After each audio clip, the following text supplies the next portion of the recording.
우울감과 괴로움과 힘듦으로 우리를 힘들게 하잖아요. 그것 때문에 우리가 안 행복하다면 우리는 믿음이 흔들리는 거예요. 믿음은 어떠한 환경에 있다 할지라도 하나님을 믿기 때문에 우리는 그 믿음으로 고백하는 거예요. 현실을 보고 말하는 것이 아니라 보이지 않는 그 하나님을 바라보며 믿음으로 고백하는 거예요. 오늘 가슴에 손을 얹고 한번 고백하겠습니다. 예수님 안에 나는 행복합니다. 예수님 안에 나에게 기적이 일어납니다. 아멘. 믿음이 없이는 하나님을 기쁘시게 못하나니 하나님께 나아가는 자는 반드시 그가 계신 것과 그를 찾는 자들에게 상 주심을 믿어야 할지니라. 히브리서 11장 6절이었어요. 우리의 믿음이 진짜 살아계신 하나님을 믿는 믿음 가운데 아름답고 복된 삶을 좀 살기를 원합니다. 오늘 제목이 뭐냐면요. 오늘 아까 준비 찬양에서 말씀을 안 가르쳐 주는 게 훨씬 더 좋은 것 같아요. 자녀에게. 찬양 준비할 때 매일 달라 그러거든요. 찬양 달 때 뭐 할 거냐고 말씀 주면 기도하고 콘티를 짠다 그러는데 이번 주에 말씀을 안 줬어요. 안 줬는데 오늘 부르는 찬양이 오늘 말씀하고 일맥상통한 걸 느꼈어요. 그건 뭐냐면 기도하고 있다는 거겠죠. 인도자도 기도하고 예배 가운데 여러분도 기도하고 저도 기도하면서 하나가 되고 은혜가 되는 시간인 줄 믿습니다. 오늘 제목이 뭐냐면 따라하겠습니다. 믿고 참고 기다리라. 믿고 참고 기다리라는 거였어요. 이 세 가지의 단어를 통해서 오늘 은혜 받기를 원하는데요. 지난주가 여러분 부활주일이었잖아요. 그래서 우리는 예수 그리스도의 부활을 믿고 하나님의 자녀가 되어서 우리가 믿음 안에 모여 이 자리에 예배하는 줄 믿습니다. 근데 요한복음 20장 말씀에 예수님께서 제자들에게 부활하셔서 나타나신 예수님이 첫 메시지가 있어요. 꼭 기억하셔야만 합니다. 예수님은 부활하자마자 제자들에게 한 말씀, 평안하냐라고 했어요. 평안하냐. 그러니까 예수를 믿으면 평안해야 됩니다. 그러니까 예수를 믿으면 행복해야만 합니다. 예수를 믿으면 믿음은 바라는 것들의 실상에 보이지 않는 세계의 증거임을 나타내야 된다는 거예요. 보이는 것을 믿는 것이 아니라 보이지 않는 세계를 믿는 게 믿음이었단 말이죠. 그리고 난 다음에 평안하뇨 말씀한 다음에 한 가지 더 이어서 말씀하셨어요. 뭐냐? 성령을 받으라 라고 말씀합니다. 이것은 굉장히 우리에게 중요한 말씀입니다. 왜냐하면 평안과 성령은 연결되어 있다는 거예요. 그래서 다시 말해서 성령은 하나님의 영이고요. 그 성령이 우리 안에 있다는 것은 예수님이 내 안에 계시다는 거예요. 성령이 함께 한다는 것은 하나님이 내 안에 있다는 거예요. 그래서 여러분 우리는 다 성령을 받아 평안해야 될 줄 믿습니다. 그러면 평안이 무엇이냐는 거예요. 평안이 뭘까요? 평안은요. 우리가 영적 세계를 살아가는 우리가 예수를 믿으며 하나님의 자녀로 살아갈 때 원수 마귀는 절대로 우리가 하나님의 자녀가 되는 것을 원치 않습니다. 원수 마귀는 늘 우리에게 환난과 어려움과 문제와 역경과 예수 그리스도를 배반하고 세상으로 나가게끔 만드는 게 원수 마귀였어요. 그 평안은 뭐냐? 원수로부터 원수 마귀에게 사단의 공격으로부터 우리가 자유롭다는 거예요. 왜냐? 주께서 방패가 되어주고 내가 세상을 이기었노라고 말씀하신 주님이 우리를 위하여 싸우시고 우리를 위하여 피할 바위가 되고 방패가 되어주시고 우리가 힘이 없을 때 우리의 힘과 능력이 되어주고 우리를 위해 싸우시는 주님이 막아주신다는 거죠. 그러니까 평안한 거죠. 그 다음에 우리는요. 평안이 뭐냐면 걱정과 근심에서 여러분 자유하는 거예요. 눌린 삶이 아니라 자유한 삶이죠. 그래서 영혼이 잘 되면 범사가 잘 되고 강건하다는 거였어요. 여러분은 그런 평안을 찾아야 될 줄 믿습니다. 그리고 우리에게 진정한 평안은 뭐냐? 바로 예수 그리스도를 믿는 믿음 안에서 예수 그리스도의 복음된 증인된 삶을 살아가는 게 진짜 평안이에요. 그냥 영적인 문제가 해결받고 육적인 문제가 해결받아서 내가 편안하다? 그걸로 만족하는 것이 아니라 내가 진짜 평안함은 그리스도를 증거할 수 있게 평안한 거예요. 예수님이 나의 생명 되시고 내가 예수를 믿어서 이렇게 행복하고 이런 말들을 고백할 수 있는 신앙. 우리 여기 한호승 성도님 계시지만 카톡에서 이제 고속도로에서 큰 사고가 날 뻔했어요. 돌이 날라와서 피우 날라와갖고 돌이 날라와서 날라와서 쳤는데 유리를 친 게 아니라 바로 거기 앞에 그 철판을 때린 거예요. 큰 돌이 날라왔어요. 반대편에서 큰 돌이. 그 주먹만한 돌이. 그 유리창 맞았으면 어떻게 할 뻔했습니까? 고속도로인데 사고 났는데. 근데 그 사고가 나고 난 다음에 뭐냐면 고백이었어요. 그래서 하나님 앞에 고백하는 그 말이 뭐냐면 안 다치고 안전한 게 감사하다는 거였어요. 이게 우리의 믿음이라는 거예요. 이런 것들이 여러분. 우리는 사소한 것에 하나님을 앞에 감사하고 믿음의 고백을 해야 된다라는 거거든요. 그런 삶이 우리에게 되어야 될 줄 믿습니다. 그럼 행복한 삶을 살기 위해서 오늘 예수님께서 뭐라고 그랬냐면 성령을 받으라고 했는데 성령은요 구원받은 하나님의 자녀로 살아감에 있어서 믿음이 성장하려면 누구나 예외 없이 성령을 받고 경험해야만 합니다. 성령은 하나님의 영으로서 우리의 인격체이기 때문에 성령을 받을 때는 환영하고 인정하고 의지하고 모셔드리고 인격적으로 성령을 의지해야 만나는 거예요. 인격이에요. 그냥 신비로운 게 아니에요. 어떤 구름에 떠 있는 거, 이런 신비로움을 추구하는 것이 성령이 아니라 성령은 살아계신 하나님의 영으로 인격자예요. 남편과 아내가 만나고 저와 여러분이 만나서 이렇게 대화하고 말씀 듣고 알아가는 것처럼 성령도 하나의 인격체이기 때문에 알 수 있다는 거죠. 그 알 수 있는 성령을 다 경험하고 성령 충만한 그리스도인이 되어야 할 줄 믿습니다. 부활하신 예수님은 하늘로 승천하셨어요. 부활하셔서 이 땅 가운데 40일 동안 있으면서 제자들에게 내가 부활했다라는 것을 보여주었습니다. 그리고 하늘로 승천하시면서 당부한 말씀이 오늘 우리가 함께 읽은 말씀이었어요. 예수님이 당부하셨어요. 하늘로 승천하시면서. 뭐라 그랬냐면 예수님께서 예루살렘을 떠나지 말고 기다리라. 떠나지 말고 기다리라 했어요. 여기서 중요한 단어가 세 가지가 오늘 우리에게 핵심인데요. 뭐냐면 첫째는 믿음, 둘째는 인내, 셋째는 기다림이에요. 여러분, 예루살렘을 떠나지 않고 기다리라고 말씀하신 예수님의 말씀 가운데 우리가 믿음이 있어야 되고 그 말씀을 믿고 인내하고 참고 견뎌야 되고 그리고 더 나아가 진짜 하나님의 약속의 말씀이 이루어질 때까지 기다려야 됩니다. 기도를 멈추지 말라는 찬양이었잖아요. 기도했으면 기다리세요. 응답될 때까지 기다리세요. 포기하지 마세요. 하나님은 여러분의 기도에 응답하시는 하나님인 줄 믿습니다. 그래서 믿고 참고 기다리라는 것은 성령을 받은 믿음의 사람들이 할 수 있는 거였습니다. 그런데 문제는 뭐냐는 거죠. 알겠어요. 문제는 뭐냐? 사람들이 뭐예요? 기다리지 못한다는 거죠. 참 기다리지 못하는 거 보면 안타깝은 거예요. 고린도전서에 보면 예수님이 부활을 하셨거든요. 그 예수님이 하늘로 감람산에서 하늘로 이렇게 승천해서 올라가는데 그걸 목격한 사람이 몇 명이냐? 대략 고린도전서에 가니까 대략 500명이 보았대요. 500명이. 근데 그 당시에 500명이면 오늘날 굉장히 많은 숫자라는 걸 기억해야만 합니다. 2000년 전이잖아요. 그리고 이 당시에 남자만을 계수했어요. 성경의 개수는 다 남자만이에요.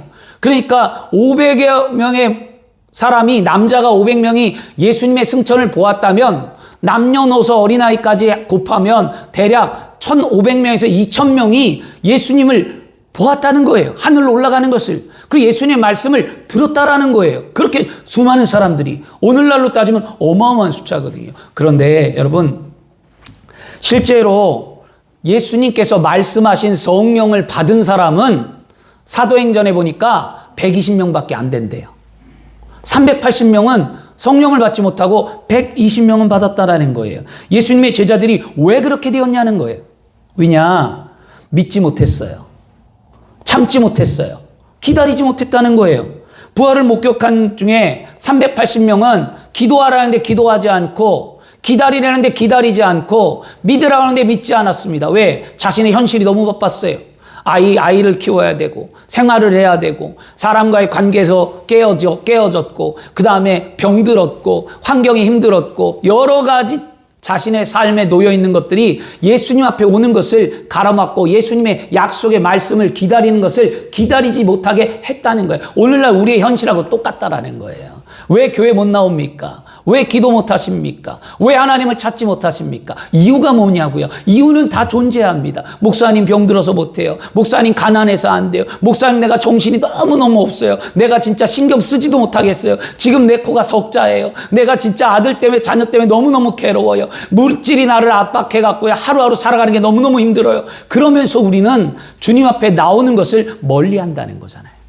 근데 성경은 뭐라 그러냐? 나오라는 거예요. 여러분, 부활하신 주님을 만난 그 여인들이 죽음의 자리에 가서 만날 때 생명을 얻었듯 우리는 나오셔야만 합니다. 예배자에 나와 은혜를 얻으시기를 바랍니다. 그러면 오늘 여러분, 하나님의 약속을 믿지 못하고 인내하지 못하고 기다리지 못해서 포기하는 자가 되겠습니까? 아니면 믿고 인내하며 기다려 하나님의 약속의 말씀인 성령을 받고 믿음의 삶이 되겠습니까? 이것은 뭐예요? 우리의 선택의 문제입니다. 여러분, 오늘 어떤 선택을 하든지 여러분들이 하나는 선택하셔야 된다는 거예요. 바른 믿음의 삶을 선택하기를 축원합니다. 성령 받기 위해 제일 먼저 해야 될 건 뭐냐? 따라하겠습니다. 살아계신 하나님을 믿자. 아멘. 하나님을 믿는 신앙입니다. 여러분, 창세기에 보면 창세기 2장 1절과 2절 말씀에 천지와 만물이 다 이루느니 하나님이 지으시던 일이 일곱째 날이 이를 때에 마치니 그 지으시던 일이 다음으로 일곱째 날에 안식하시더라. 하나님은요, 우주 만물을 창조하시고 천지를 창조하신 분이 하나님이라는 거예요, 여러분. 하나님을 인식 못하면 여러분, 우리는 신앙을 가질 수가 없어요. 사람들이 말합니다. 신이 있냐고 말해요. 저는 있다고 말합니다. 왜냐? 저는 거꾸로 말해요. 신이 있냐고 저에게 질문하는 청년들이 있었고요. 성도님들이 있을 때 저는 반문합니다. 그러면 신이 없다고 어떻게 증명할 거냐고. 그러면 나에게 신이 없다는 걸 먼저 증명해 주면 나도 신이 있다는 것을 증명하겠다고 얘기합니다. 이게 뭐냐면요, 이게 어리석은 거예요. 사람들은 어리석게 논쟁하길 좋아하니까 말로 신이 없다라는 것을 증명하게끔 한 다음에 신앙인들을 무너뜨리기 위해 그런 말을 한다라는 거예요. 거기에다가 그냥 뭐 하나님은 어떻게 있고 저렇게 있고 설명할 필요 없어요. 설명할 필요 없이 거꾸로 말하세요. 뭐라고? 신이 없다는 것을 증명해 보라고, 나한테. 그렇게 말하세요. 그러면 간단합니다. 그거 논하지 마세요. 근데 한 번은 탈무드의 이야기를 해주었어요. 신이 있냐 없냐 얘기할 때 탈무드 이야기 딱 한마 탈무드에 그런 이야기가 있습니다. 한 젊은 청년이 탈무드에서 그 랍비에게 찾아와서 신이 정말 존재합니까? 그랬더니 랍비가 뭐라 그랬냐면 밖에 나가서 태양을 3초간 쳐다보면 신이 보인다 그랬어요. 이 청년이 진짜인 줄 알고 밖으로 뛰쳐나갔어요. 그리고 태양을 3초를 보려는데 태양을 3초를 보지 못했습니다. 그리고 나서 돌아왔어요. 그 랍비가 말했습니다. 하나님이 창조한 태양을 3초도 바라보지 못하면서 어떻게 하나님을 네 눈으로 보려고 하느냐. 어리석게 행동하지 말고 만물을 지으신 하나님을 믿으라는 거였습니다. 여러분, 우리는 어리석은 삶을 살면 안 돼요. 살아계신 하나님 믿는 믿음 안에 돌아와야 될 줄 믿습니다. 그래서 하나님 뭐라고 말씀하시냐면요, 에레미야 33장 2절에 일을 행하시는 야훼, 그것을 지어 성취하신 야훼, 그 이름을 야훼라는 자가 일렀대요. 하나님은 일하고 계신다는 거예요. 오늘도 우리를 위해 일하고 계세요. 우리의 필요가 뭔가, 우리가 치료될 게 뭔가, 우리가 해결받을 게 뭔가, 우리 아픔이 무엇인가, 오늘 이 자리에 왜 나왔는가, 저 사랑하는 나의 아들, 딸들이 오늘 이 자리에 나와 예배를 왜 드리는가를 주님은 생각하며 여러분의 필요를 채워주시는 분인 줄 믿습니다. 그걸 믿어야 해결받지. 오늘 치료받기를 원하는 믿음이 있어야 치료받고, 오늘 해결받기를 원해야 인생의 문제가 해결받죠. 그냥 나와 앉아있는 어떻게 해결받겠냐고요. 그러므로 여러분, 하나님은요, 우리의 일거수일투족뿐만이 아니라 개인과 나라와 국가와 가정과 모든 것을 주관하시며 하나님은 역사하시는 하나님인 줄 믿습니다. 그런데 그럼 우리가 어떻게 살아가야 하는 거예요? 하나님을 믿는다면 우리는 실제로 우리는 하나님을 믿는다고 하면서도 어떻게 살아갑니까? 내 힘으로 살아가잖아요. 내 뜻대로, 내 방법대로, 내 경험대로. 그래서 우리가 뭐예요? 평안하지 않는 거예요.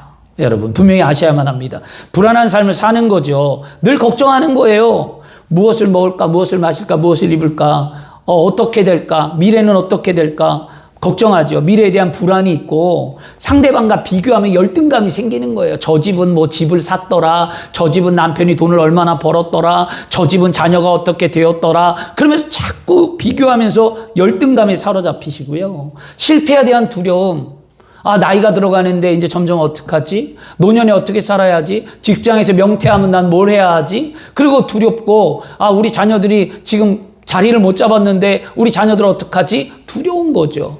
매일 두려움에 휩쓸고요. 그 다음에 더 나아가 오늘날 이 세계 경제가 힘들고 어려우면서 어떻게 살아갑니까? 지금 경제적으로 너무 어렵잖아요. 유가가 높잖아요. 그러니까 살아가는 게 너무 힘든 거예요. 물질이 너무너무 힘든 거예요. 예전에는 제가 물질의 관념이 없어서 몰랐는데 지금도 사실 물질의 관념이 별로 없어요. 왜냐? 저는 가져보질 않았기 때문에. 그런데 지금 정부에서 봤더니 한 가정이 살아감에 있어서 한 가정이 살아가면서 혼자가 살아가는데 평균이 500, 둘이 살아가는데 800, 셋이 살아가는데 1000이 있어야 된대요. 되게 많이 올랐더라고요. 이게 그렇게 많이 들어가는 거예요. 그만큼 경제가 올라가고 물가가 많이 올라가고 뛰었다라는 거거든요. 제가 그걸 보면서 사는 게 너무 빡빡하고 힘들겠구나. 이런 것을 좀 생각해 보는데요. 여러분 이런 경제적인 두려움 때문에 힘들죠. 그 다음에 가정의 문제. 가정에 왜 우한 질고가 없겠냐고요. 그래서 가정이 편안해야 되는데 늘 가정에 가면 다퉈요. 아내와 남편이 다투고 부모와 자녀들의 다툼이 있고 서로 맞지 않는 것 때문에 힘들어하고 대화가 안 통한다 그러고 늘 외롭다 그러고 난 힘들다고 말하고 지치다고 말하고. 여러분 내가 힘들다고 말할 때 상대방도 힘든 거예요. 절대로 나만 힘들지 않아요. 내가 힘들어할 때 내 남편도 힘들고 내 아내도 힘든 거예요. 그러면 목사님 누구에게 위로받냐고 그러잖아요. 그럼 누구에게 말해요? 이렇게 얘기하죠. 여러분 위로를 받으려면 불평을 하면 위로를 못 받습니다. 위로를 받는 건 불평하는 것이 아니라 얼마나 힘든지를 서로 말하고 서로 위안을 하는 거지. 당신 때문에 내가 더 힘들잖아. 그러면 위로받는 게 아니에요. 이건요. 그렇게 말해서 위로받을 수도 없습니다. 항상 남을 나보다 더 깨고 당신 참 힘들지. 요즘 어렵지.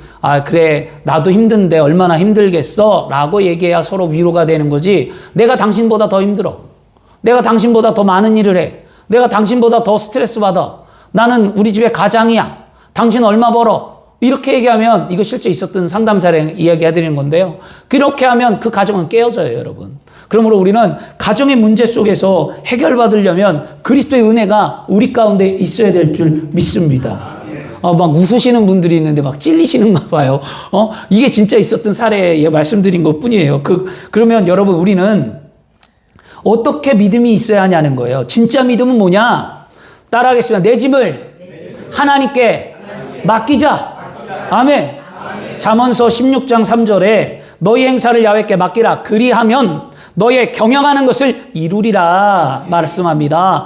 부모가 자식의 짐을 지듯이 하나님은 우리의 삶의 짐을 지고 책임져 주시는 분입니다. 분명 예수님이 십자가에서 모든 것을 짊어지시고 운명하실 때 뭐라고 말씀하셨습니까? 내가 다 이루었노라고 말씀하셨어요.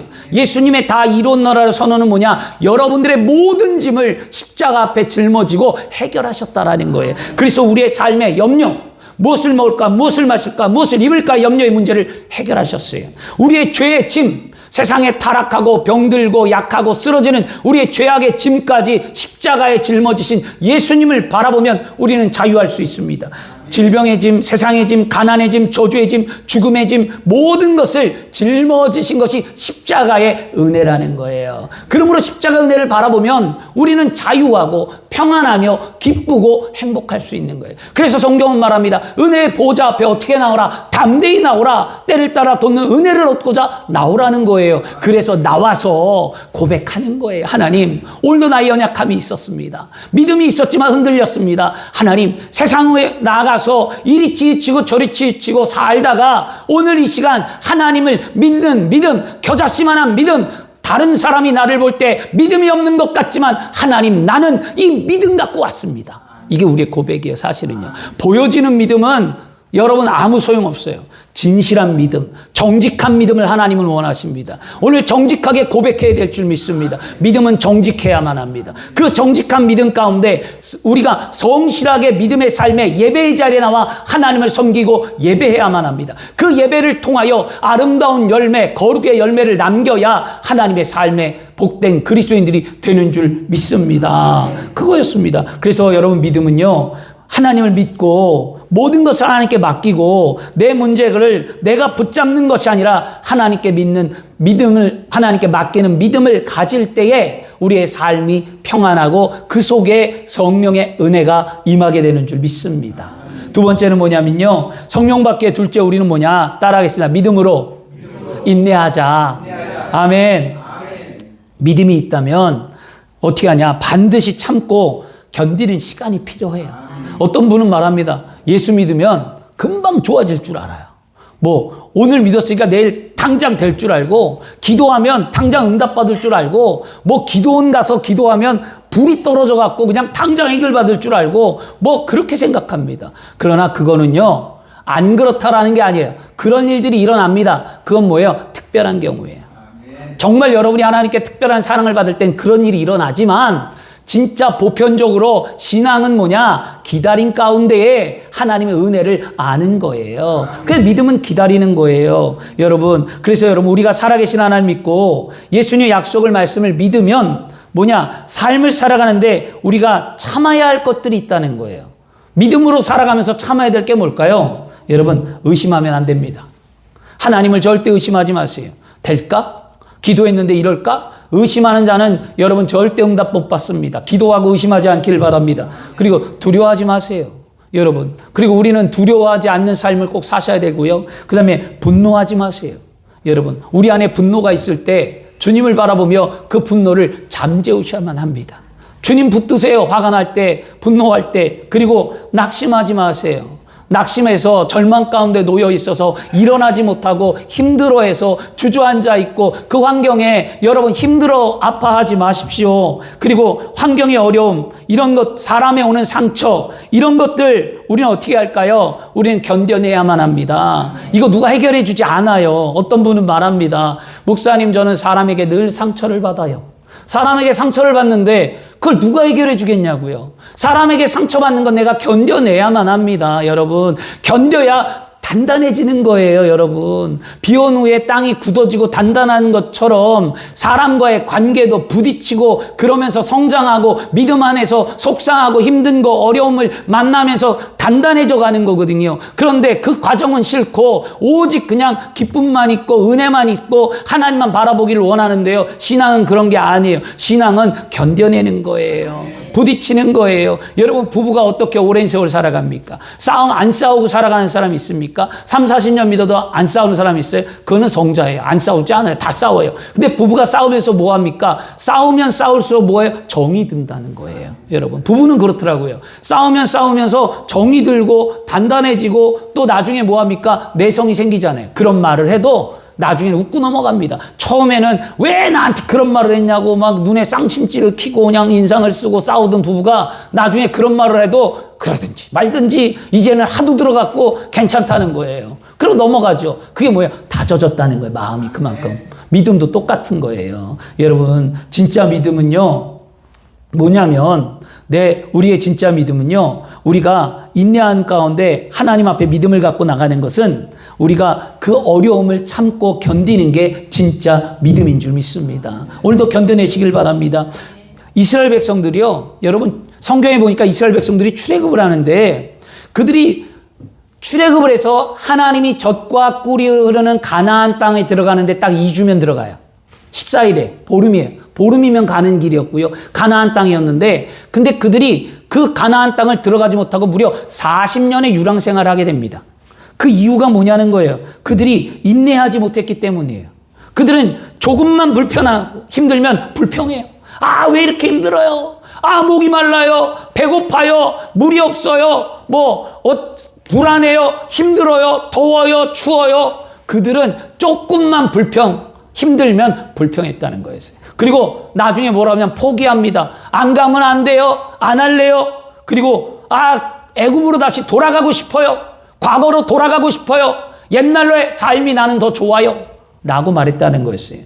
오늘 믿음의 삶을 사는 우리의 모습이 이와 같다는 거예요. 조금 힘들면 우리도 포기합니다. 조금 안 되면 우리는 방향도 못 잡고 그냥 우리는 포기해버리고 합니다. 조금 늦으면 우리는 불안해합니다. 인내가 무엇인 줄 아십니까? 인내는요, 아무것도 안 하는 게 아니라 무너지지 않는 게 인내예요. 인내는 다른 말로 말하면 버티는 거예요. 이 힘든 세상, 여러분 버티고 살고 있는 거예요.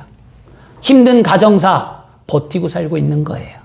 여러분이 버텨내는 것처럼 믿음도 버티세요.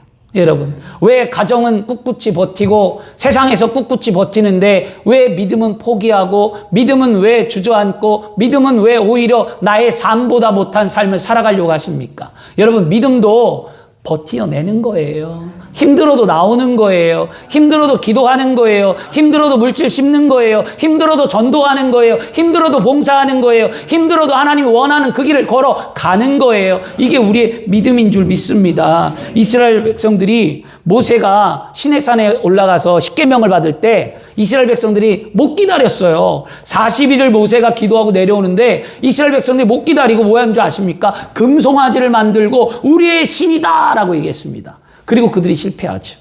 그 다음에 이스라엘 백성들이 왜 광야 40년을 거부냐면 가데스바냐에 이르러서 하나님이 그러는 젖과 꿀이 흐르는 가나안 땅을 정탐하고 오라고 할 때 그들이 12정탐꾼이 정탐하고 왔을 때 10명이 부정적인 얘기를 할 때 그들의 마음이 간담이 녹아내리고 그들이 하나님의 말씀을 잊어버렸다라는 거예요. 그리고 그들은 참지 못했어요. 결국 그들은 실패했습니다. 우리 한번 생각해 볼까요?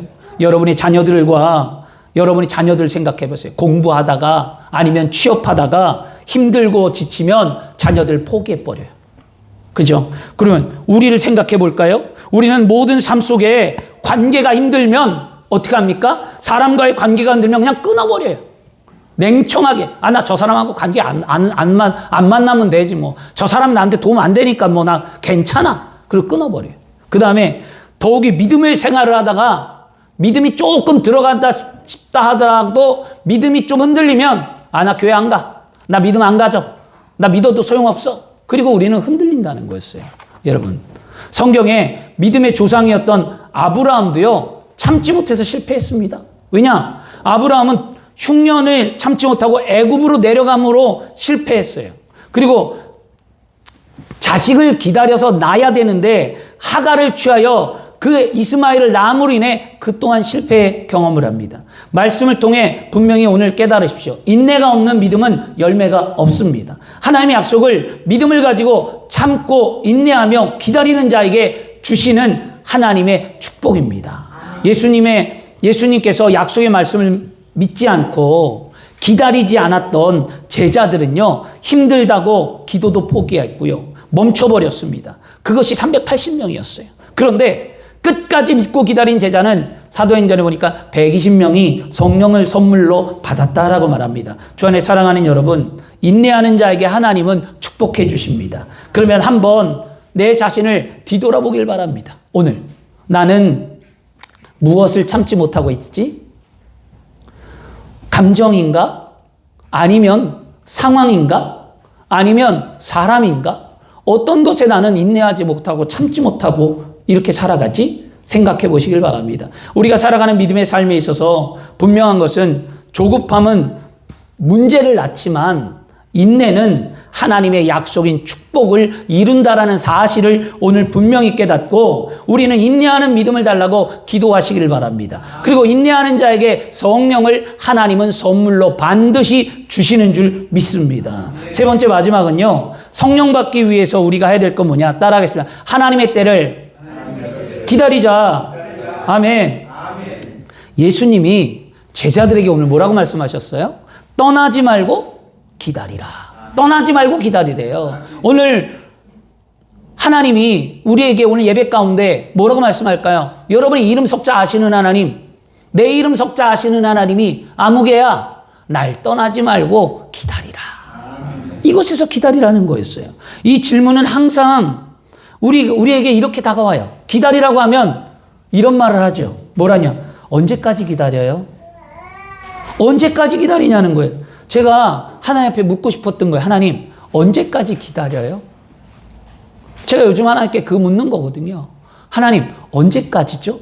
근데 여러분, 우리는 지금을 원하지만 하나님은 때를 보신다는 거예요. 이게 하나님과 우리의 다른 시간이었어요. 저희가 이것을 깨닫고 많이 눈물이 났는데요. 응답이 늦는 이유는 하나님께서 안 듣기 때문이 아니라 아직 때가 아닌 거예요. 예루살렘을 떠나지 않고 약속의 말씀을 믿고 기다렸던 제자들은 하나님의 때가 되자 그들이 성령을 선물로 받았잖아요. 그게 120명이었어요. 성경의 인물을 한번 볼까요? 여러분, 믿음의 조상이 있는 사람이 누구냐면 아브라함이라는 사람이에요. 믿음의 조상은 성경에. 아브라함은 75세에 하란에서 하나님께 부르심을 받았는데 그가 75세에 부르심을 받을 때 하나님이 뭐라고 말씀했냐? 아브라함아, 내가 너희에게 자손을 준다고 했어요. 근데 그 자손이 무려 25년 만에 왔어요. 그래서 25년 만에 100세에 이삭을 낳았다라는 거예요. 여러분, 그렇게 오랜 세월 걸렸는데 갈라디아서 3장 9절은 아브라함을 향하여 이렇게 말합니다. 믿음으로 말미암은 자는 믿음이 없는 아브라함과 함께 복을 받느니라. 믿음으로 말미암은 자는 아브라함과 함께 복을 받는데 왜? 아브라함은 25년을 기다렸기 때문이에요. 하나님의 약속의 말씀을 믿고요. 그러면 자, 야곱은 어땠을까요? 야곱은요, 하나님께 복을 받았고요. 그는 복을 받고 돌아올 때에 그가 삼촌집 라반의 집에서 무려 20년 동안 종살이처럼 사는 거예요. 그리고 난 다음에 거부가 돼서 자신의 고향으로 돌아왔다라고 합니다. 그게 야곱은 20년의 세월이 걸렸어요. 하나님의 복을 받는데. 그러면 성경이 말하는 요셉이라는 인물은 어땠을까요? 요셉은 17세에 형들에게 팔려지고 내쫓겨서 아라비아 상인에게 팔려서 애굽으로 팔려가서 무려 13년이라는 세월을 감옥에 갇혀서 그는 30세에 애굽의 국무총리가 되었어요. 13년이라는 세월을 아픔과 고통을 겪었는데 성경은 요셉을 향하여 뭐라고 하느냐? 하나님과 함께 형통하였더라. 하나님을 형통했다라는 거예요. 그의 삶이 힘들어도 그는 하나님을 잃어버리지 않았기 때문에 형통한 삶을 살았다는 거예요. 그러면 우리는 깨달아야 될 게 뭐냐? 우리는 반드시 하나님이 주신 약속이 우리에게 이루어진다는 사실을 믿어야 될 줄 믿습니다. 모세는 무려 40년이 걸렸어요. 젊었을 때 40세에 뭔가를 이루려고 했던 그가 40세에 아무것도 못하고 미디안 광야로 쫓겨나가 여러분 장인 이드로의 장인의 집에 가서 그는 양을 치고 목동의 삶을 무려 40년 동안 살아서 나이가 80이 될 때 하나님이 그를 불러서 이스라엘을 출애굽하는 지도자로 세웠다라는 거예요. 40년 세월이었잖아요. 이스라엘 민족은 여러분이 알다시피 광야 40년을 지나 그들이 광야를 지나 들어갔다라는 거예요. 그러면 오늘 지금까지 말한 이 모든 것들의 공통점이 뭐냐는 거예요. 성경은 말합니다. 공통점이 뭐냐? 기다림을 통과했다는 거예요. 믿음은 기다림을 통과하는 거예요. 여러분, 믿음이 여러분 요행을 바라거나 믿음이 무슨 점집처럼 당장 응답되는 것, 그런 것 믿음 아니에요, 여러분. 여러분 착각하시면 안 됩니다. 어디 어느 신유의 집회가 있고 어디에 뭐가 있어서 앞날이 보이고 뭐하고 막 이러는 거 절대 여러분 그런데 여러분 현혹되지 마세요. 하나님이 여러분의 삶 가운데 믿음으로 말미암아 하나님이 여러분을 통해 인도하고 가르쳐주지 하나님이 무슨 점치시는 하나님입니까? 하나님이 당신의 미래에 대해서 말해주고 당신의 뭐에 대해서 내일은 어떻게 가고 뭐하고 점을 치십니까? 이거 다 잘못된 거예요. 이거 지금 우리 한국교회뿐만이 아니라 이렇게 사역하는 분들 걸러내야 돼요. 하나님이요. 진짜 저는 그런 거 보면 답답하다라는 거예요. 그러면 사람들이 거기에 빠져들어가고 그러니까 교회가 욕을 먹고 그러다가 이단이 되고 그러다가 무너지는 건데 여러분 우리는 끊임없이 분별력을 갖기 위해 기도하셔야 될 줄 믿습니다. 하나님은 오래 기다림 속에 여러분이 인내하고 기다리면 반드시 응답하시는 하나님이에요. 그 하나님을 오늘도 믿으시기를 바랍니다. 서두르지 마세요. 왜냐하면 하나님은 뭘 보냐? 과정이 더 중요하기 때문이에요. 성경은 과정에 대해서 말하고 있는 거예요. 결과와 시작과 결과를 말하는데 성경은 과정에 대한 이야기가 많지 않아요. 믿음은 뭐냐? 믿음은 과정이에요. 어떻게 하나님을 믿고 어떤 삶을 살아가서 어떻게 내가 인생을 살아 마침내 복을 받는 하나님의 삶이 되는가를 보여주는 게 성경이에요. 그러므로 조바심 내지 말고 믿음의 삶을 지켜내시기를 바랍니다. 하나님의 약속은 반드시 이루어집니다. 시간이 필요합니다. 기다림은 낭비가 아닙니다. 그것은 우리의 하나님의 축복을 받는 준비하는 기간이라는 거였어요, 여러분. 그래서 기다림 앞에 승리하시길 바랍니다. 근데 믿음이 있는 성도들이 이런 말을 해요. 뭐라고 얘기하냐면, 목사님, 기도했는데 왜 응답이 없어요? 이런 말들을 참 많이 하더라고요, 종종. 오늘 말씀을 듣는 여러분 분명히 깨달으시길 바랍니다. 우리의 믿음은 다르다는 거예요. 우리가 믿고 기도하는 믿음은 응답이 올 때까지 어떻게 계속 포기하지 아니하고 끝까지 부르짖고 기도하는 삶인 줄 믿습니다.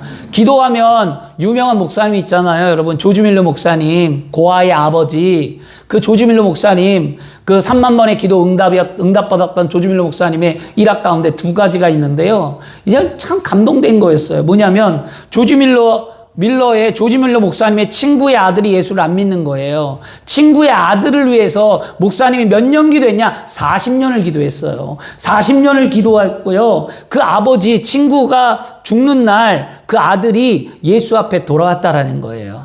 조지 밀러 목사님 40년 기도했어요. 그리고 더 나아가 조지 밀러 목사님의 친구 가운데 예수를 믿지 않는 사람이 있었어요.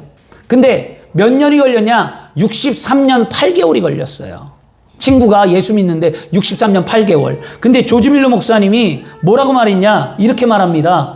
가장 중요한 것은 응답이 올 때까지 결코 포기해서 안 된다는 것이다. 그는 아직 돌아오지 않았다.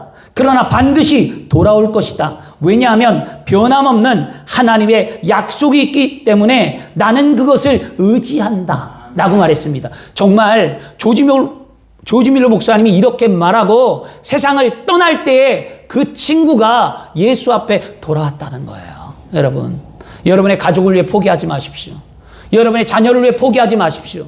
여러분이 전도의 대상자를 위해 포기하지 마십시오. 우리는 기도해야만 합니다. 그들의 영혼을 살려내고 하나님의 나라를 위해 힘쓰는 자가 되어야 할 줄 믿습니다. 중요한 것은 응답이 아니라 뭐예요? 여러분, 포기하지 않고 기다리는 거예요. 여러분, 오늘 믿음을 갖길 바랍니다. 믿음은 포기하지 않는 것이고 믿음은 포기하지 않는 자가 하나님의 축복을 반드시 받는 삶이 되는 줄 믿습니다. 주 안에 사랑하는 여러분, 우리의 기다림은 믿음의 농부의 씨를 뿌리고 비를 기다리고 열매를 기다리는 농부의 마음처럼 하나님의 때를 묵묵히 기다리며 승리를 만들기를 축원합니다. 말씀 마치겠습니다. 여러분, 우리의 삶에 평안이 없습니까?